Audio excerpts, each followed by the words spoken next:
안내해 주시고 인사해 주시기 바랍니다. 네. 같이 일어나실까요, 그러면? 네, 원하시면 일어나세요. 우리 새해 하나님께서 복 많이 주시고 건강하시기 바랍니다. 트럭, 전, 새해 복 많이 받으세요. 서로 맞아보시기 바랍니다. 네, 맞아보시고 여러분 새해 복 많이 받으시고 네, 고맙습니다. 우리 김영곤 사님 지금 머물 갔다 오셨는데 네, 복 많이 받으시라고 같이 네, 고맙습니다. 네. 새해 설날 이렇게 첫 아침에 말씀 준비하신 본 목사님께 감사드립니다. 고맙습니다.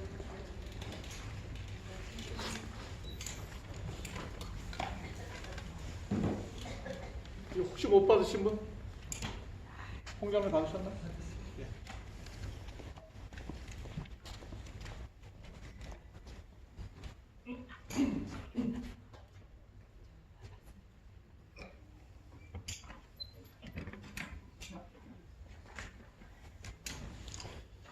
샬롬. 샬롬. 네, 잘 주무셨습니까? 예. 네. 이른 아침부터 꼭두 새벽부터 이렇게 상호간에 새해 인사 드려보기는 처음입니다. 네. 이게 귀한 경험을 하도록 해주신 우리 원목 실장님께 감사드립니다. 제가 선교사 생각해봤기 때문에 새해 인사를 좀 다른 나라 말로 조금 압니다. 오늘 좀 우리 에덴영병원 우리 교우님들은 글로벌이시기 때문에 한번 좀 따라해 보겠습니다. 먼저 영어 아시죠? 영어로 해피 뉴 이어. 해피 뉴 이어. 해피 뉴 이어. 네, 이제 러시아어로 스노빈 고담. 스노빈 고담. 예, 스노빈 고담. 스노빈 고담. 이게 해피 뉴 이어랑 똑같은 말입니다. 그래서 어디 길 가시다가 좀 러시아 사람 비슷하게 생겼다 싶으면 그냥 스노빈 고담 모드는 하시면 됩니다. 아시겠죠? 네. 오늘 아침에 새 아침인데도 쉬고 싶은데도 이렇게 찬양과 반주로 그리고 기도로 봉사해 주신 우리 봉사하신 손길 위에 하나님의 축복이 함께 하시길 간절히 바랍니다. 비단 이 자리에서 오늘은 순서가 아니라 안 계시지만 찬양 인도하시고 반주하시고 기도하시는 모든 분들의 마음이 한결같을 것이라고 생각합니다.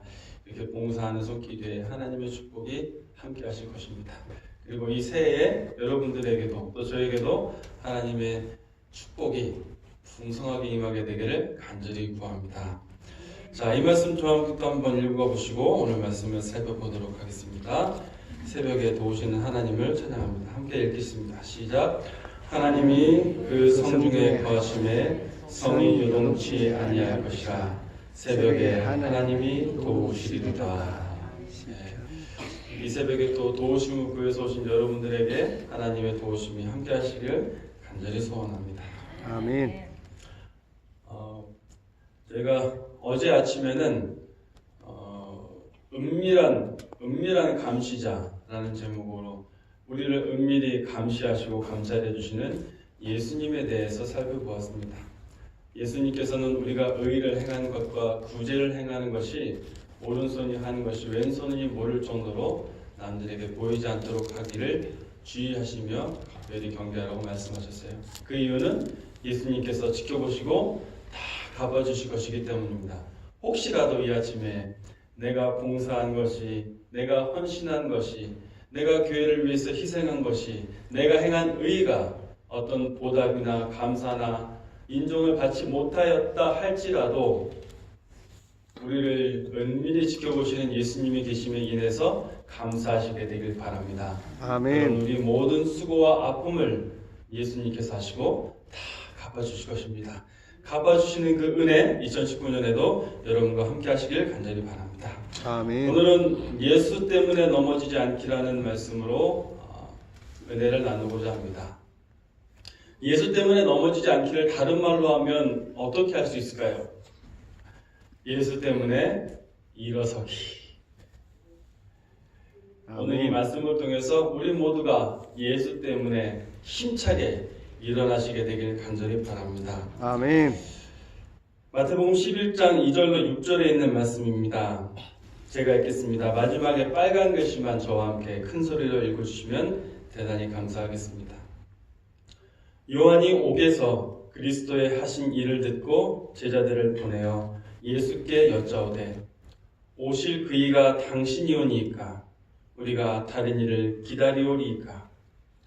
예수께서 대답하여 가라사대 너희가 가서 듣고 보는 것을 요한에게 고하되 소경이 보며 안진뱅이가 거리며 문둥이가 깨끗함을 받으며 귀머거리가 들으며 죽은 자가 살아나며 가난한 자에게 복음이 전파된다 하라. 함께 하겠습니다. 시작. 누구든지 나를 인하여 실족하지 아니하는 자는 복이 있도다 하시니라.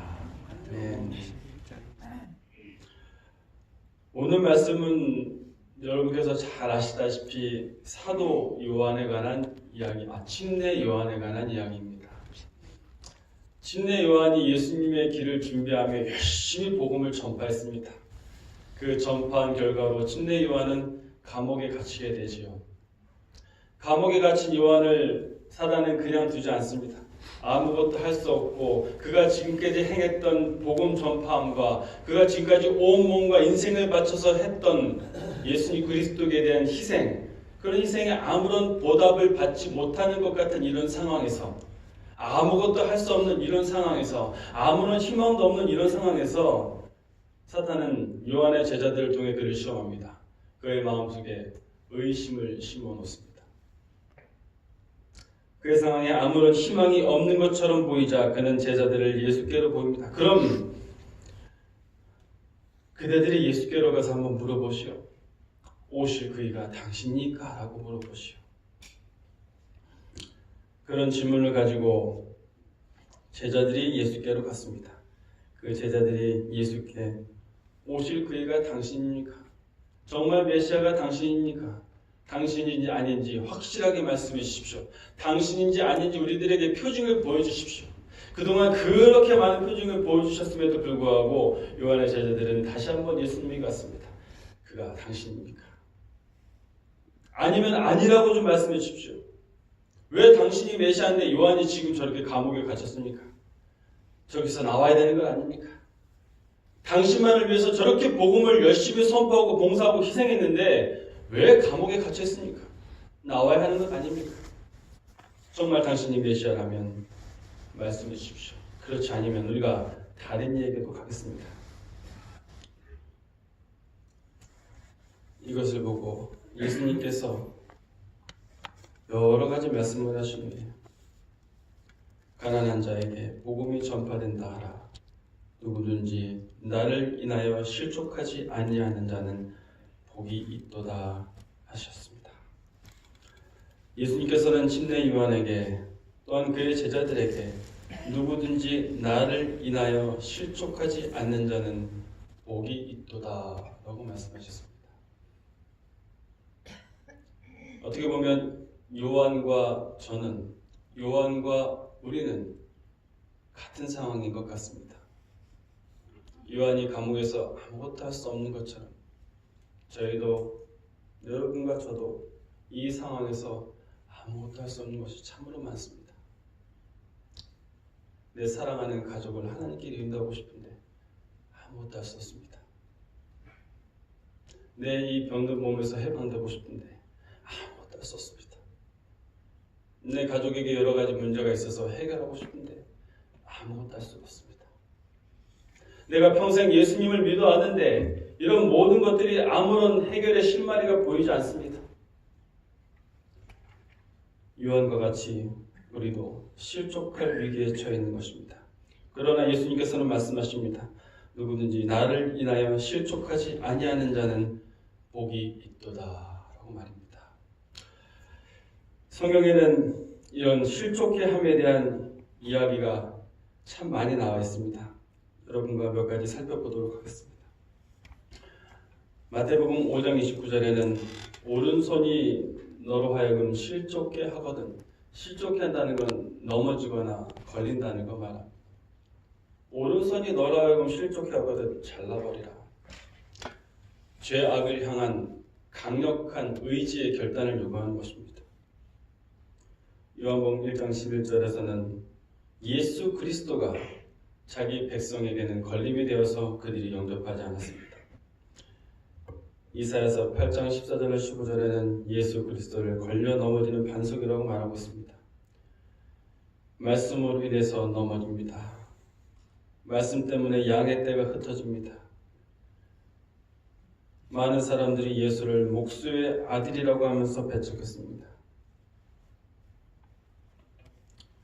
시편과 아모스에서는 이 실족함을 올무에 걸리며 덫에 걸림으로 이야기하고 있습니다.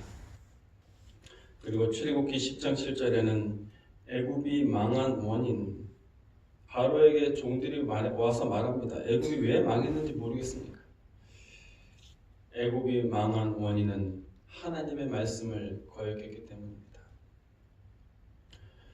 이 말씀을 통해서 알 수 있는 것은 실족해 한 것은 하나님의 말씀을 거역함을 통해서 이르러 온다는 것을 알 수가 있습니다. 실족함을 통해서 하나님의 양떼가 흩어짐을 우리가 알 수 있습니다.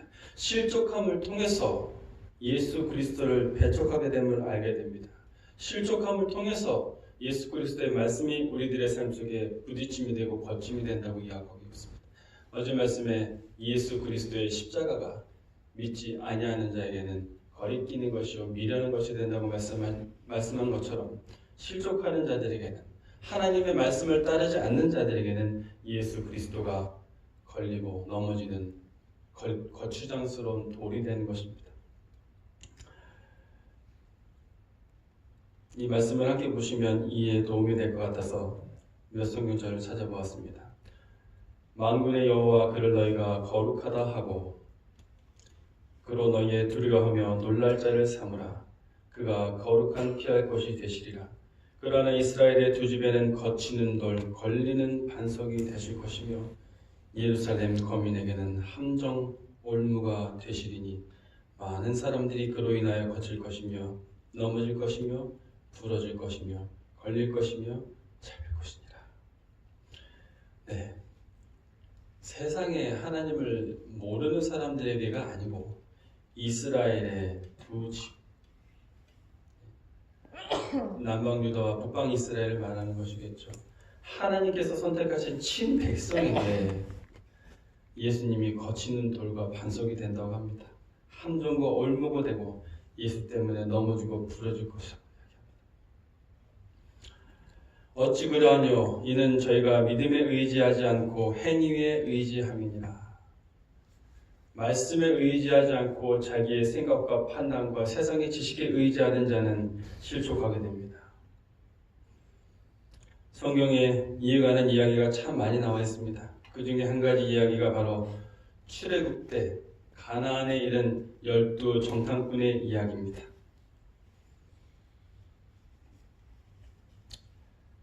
하나님의 인도하심을 받고 출애굽한 이스라엘 백성들이 가나안 땅에 이르렀습니다.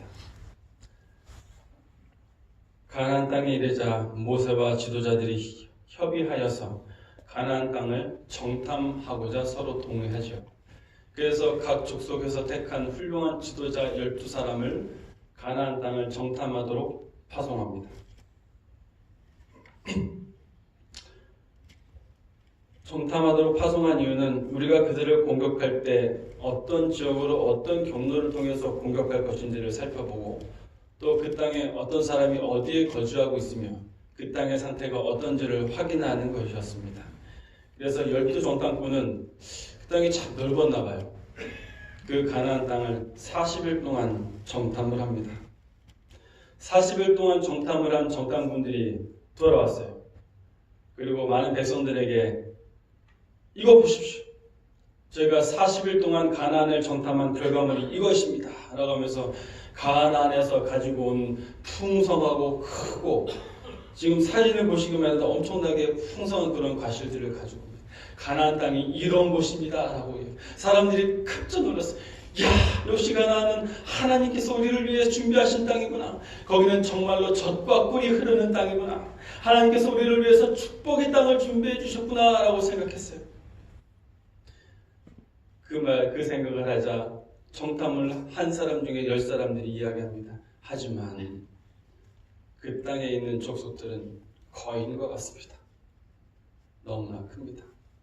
이 상황을 직감한 것 같습니다. 갈렙이 모든 사람들 앞에서 모세를 옆에 두고 모든 사람들 앞에서 외칩니다.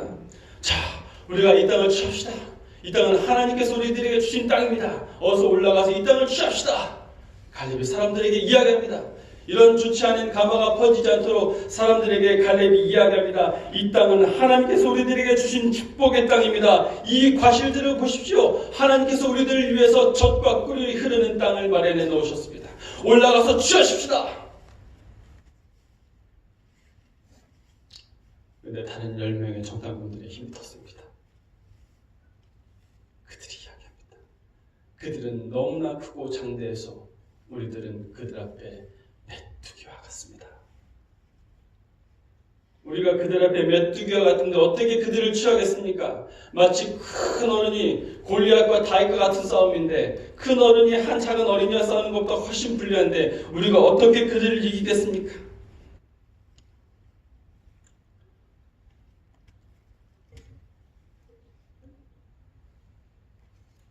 갈렙이 이렇게 얘기합니다. 오직 여호와를 거역하지 말라. 또 그 땅 백성을 두려워하지 말라. 그들은 우리 밥이라. 그들의 보호자는 그들에게서 떠났고 여호와는 우리와 함께 하시느니라. 그들을 두려워 말라. 온 회중이 그들을 돌로 치려 하는 동시에 여호와의 영광이 회막에서 이스라엘 모든 자손에게 나타나시니라. 오직 여호와를 거역하지 말라. 다른 2명의 정탐꾼들의 의견이었습니다. 오직 여호와를 거역하지 말라. 오직 여호와를 거역하지 않는 자들에게 가나안 땅의 백성들은 그저 밥이었습니다. 하지만 여호와를 거역하는 자들에게 그들은 가나안 땅 사람들에게 있어서 메뚜기와 같은 존재였습니다. 작은 생각인 것 같지만 이 믿음의 차이 때문에 큰 변화가 일어났던 것입니다. 하나님을 믿고 하나님의 뜻대로 행하는 자들에게는 이 세상이 밥입니다. 하지만 하나님의 뜻대로 행하지 못하는 자들에게는 우리는 이 세상에서 메뚜기 같은 존재밖에 될 수가 없는 것입니다. 결국 이 가나안 땅의 풍족함이 10 정탐꾼들에게는 실족하여 넘어지게 하는 것이 되었고 이 풍족함이 2 정탐꾼에게는 더욱더 믿음을 공고하게 해주는 결과가 되었습니다. 실족한 자와 실족하지 않은 자의 차이를 민수기서 14장 36절로 38절에는 다음과 같이 말씀하고 있습니다.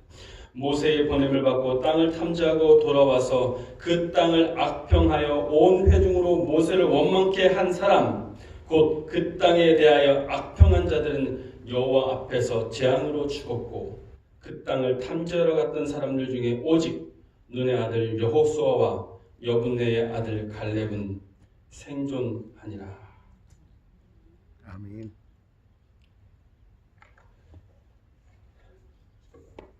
열 명의 정탐꾼들은 죽었고 2명은 살았어요. 그런데 재미있는 참 가슴 아픈 이야기는 그때 예수님에게 원망했던 모든 사람들 20세 이상의 모든 사람들이 가나안 땅에 들어가지 못했습니다.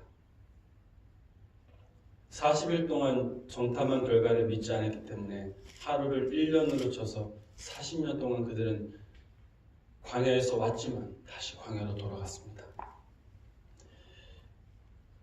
여러분 참 힘든 길 걸어줬습니다. 에덴 요한병까지 오시는 길이 참 힘든 길이었습니다. 어쩌면 여기까지 오신 것이 하나님께서 광야에서 가나안으로 인도하신 것이 아닐까라는 생각이 듭니다. 아멘. 이곳이 에덴이니까요. 이곳에서 하나님의 말씀을 거역하시지 말게 되길 바랍니다. 아멘. 원목실의 목회자들의 기별과 또한 직원들을 통해서 주시는 하나님의 기별에 귀 담아 들으시기 바랍니다. 그 말씀에 순종하시게 되길 바랍니다. 그래서 하나님이 주신 가나안 땅에 머무시게 되길 바랍니다. 말씀에 순종하지 않으면 우리 모두는 저는 다시 광야로 돌아갈 수밖에 없습니다. 그런데요 40일 아니 40년 동안 광야에 머물러야 합니다. 꼭 하나님의 말씀을 기억하시기 바랍니다. 12 정탐꾼의 이름이 참 재밌어요. 산무하는 드름, 사밧은 그가 재판하였다. 갈렙은 개입니다. 개. 이갈은 그가 구원하신다. 호세아는 구원, 발디딘 탈출, 갓디엘은 하나님은 행운이시다. 암미엘은 하나님은 친척이시다. 그우엘은 하나님의 위엄. 12정탐꾼의 이름이 거의 다 하나님의 권능과 능력을 담고 있습니다. 그들의 이름이 하나님의 능력을 나타나지만 그들은 하나님을 믿지 못했습니다. 성경에는 다른 한 사람의 이야기가 나옵니다. 바로 여호와의 용사 기드온입니다. 여호와의 사자가 기드온에게 나타나 이르되 큰 용사여 여호와께서 너와 함께 하시는도다. 기드온이 그에게 대답하되 나의 주여 어떻게 여호와께서 우리와 함께 하시면 이 모든 일이 우리에게 미쳤나이까. 기드온도 실족해 할 수가 있었어요. 하나님을 믿는다고 했고 그에게 기도했지만 내가 기도했는데 어떻게 이렇게 일이 일어날 수가 있었습니까? 하지만 기드온은 아시겠지만 여호와의 말씀을 거역하지 않았습니다. 내 힘으로 구원하라고 하셨을 때 내 힘으로 나갔고 바알의 산당을 헐었으며 아세라 상을 찍었고 하나님의 명령에 따라서 이스라엘 백성들을 모았고 결국 300명의 용사를 통해서 수많은 미디안 족속들을 물리치는 놀라운 일을 행하게 됩니다. 이 기적의 역사가 저와 여러분의 역사가 되길 간절히 바랍니다. 아멘. 예수님께서는 겟세마네 동산에서 실족할 뻔하셨습니다. 여호와여 이 잔을 내게서 지나가게 하옵소서. 그러나 예수님께서는 하나님의 뜻에 순종하셨습니다. 하지만 하나님의 뜻대로 되기를 원하나이다. 베드로도 실족하였습니다. 그에게 위기가 닥쳤을 때 3번이나 예수님을 부인하였습니다. 그러나 그는 다시 예수님의 말씀을 듣고 그분께로 돌아왔습니다. 그러나 한 사람 가롯 유다는 그렇지 못했습니다. 가롯 유다는 끝까지 사랑하시고 강권하시는 예수님의 사랑을 들었지만 그의 사랑의 빵 조각을 받았지만 그는 그 빵 조각을 가지고 예수님을 떠났습니다. 그는 결국 실족하여서 비참하게 자살함으로 그의 생애를 마무리하게 됩니다. 예수님께서 요한과 그의 제자들에게 실족하지 않는 자는 복이 있다고 말씀하셨습니다. 왜 예수님께서 실족하지 말라고 하셨는지 그 이유를 본문을 통해서 살펴보았습니다. 이 세대를 무엇으로 비유하고 비유컨대 아이들이 장터에 앉아 제 동무들을 불러 가로되 우리가 너희를 향하여 피리를 불어도 너희가 춤추지 않고 애곡하여도 가슴을 치지 아니하였다 함과 같더라. 요한이 와서 먹지도 않고 마시지도 아니하며 그가 귀신을 들렸다 하더니 이제는 인자가 와서 먹고 마시며 말하기를 보라 먹기를 탐하고 포도주를 즐기는 사람이요 세리와 죄인의 친구로다 라고 말합니다. 예수님의 말을 듣고 있던 그 시대의 사람들은 예수님의 말씀에 반응하지 못하던 사람이었어요. 예수님의 말씀에 감동하지 않던 사람이었습니다. 오직 예수님의 말씀을 듣고 불평하고 시기하고 비난하고 그에게 의심을 품는 사람이었어요. 아무런 감동이 없는 그런 민족들이었습니다. 오히려 예수 그리스도를 혐오스러워하고 예수 그리스도를 역겨워하는 그런 민족들이었습니다. 실족하다는 의미는 헬라어 스칸달리조라는 단어가 원어입니다. 잘 아시겠죠? 스칸달리조. 영어 단어 스캔들과 똑같은 단어입니다. 스캔들로 인해서 많은 사람들이 무너집니다. 스칸달리조. 많은 사람들을 무너뜨리는 것입니다. 예수님께서는 이것을 아신 것 같습니다. 그래서 간절하게 호소하신 것 같습니다. 이 나에 대해서 나의 말을 믿지도 않고 보지도 않고 듣지도 않는 너희들이여. 비록 그렇지만 최소한 나를 보면서 역겨움을 느끼지 않고 나를 보면서 혐오함을 느끼지 않고 나 때문에 넌더리가 나지 않는다면 그렇다면 제발 나의 곁에 있어다.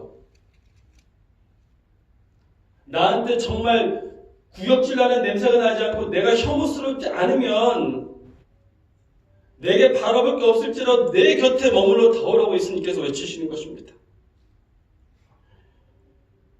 그 외침이 바로 실족하지 않는 자는 복이 있다는 것입니다. 이 세상에 그 누구보다도 예수님께서는 잘 알고 계셨습니다. 무엇이 바로 예수 그리스도와 함께 하시는 것이 복의 근원이라는 사실을 예수님은 너무나 잘 알고 계셨습니다.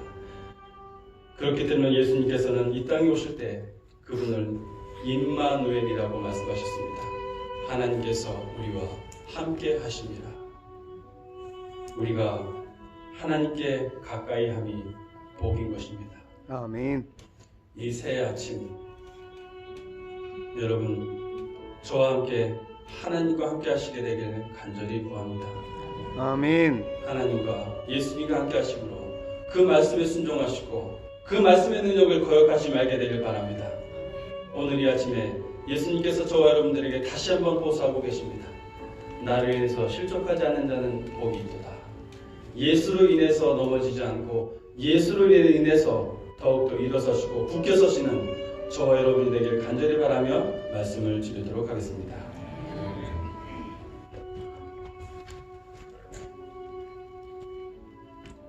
사랑하는 하나님, 세상 사람들에게는 미련한 것이요 거리끼는 그것이 저희들에게는 가장 기쁜 것이요 영광이 되도록 인도하여 주시옵소서. 아멘. 오늘 이 아침에도 예수님의 손 붙잡고 일어나길 원합니다. 일어날 힘을 주시고 저희들의 손을 꼭 붙들어 주시옵소서. 예수 그리스도 이름으로 간절히 기도드립니다. 아멘.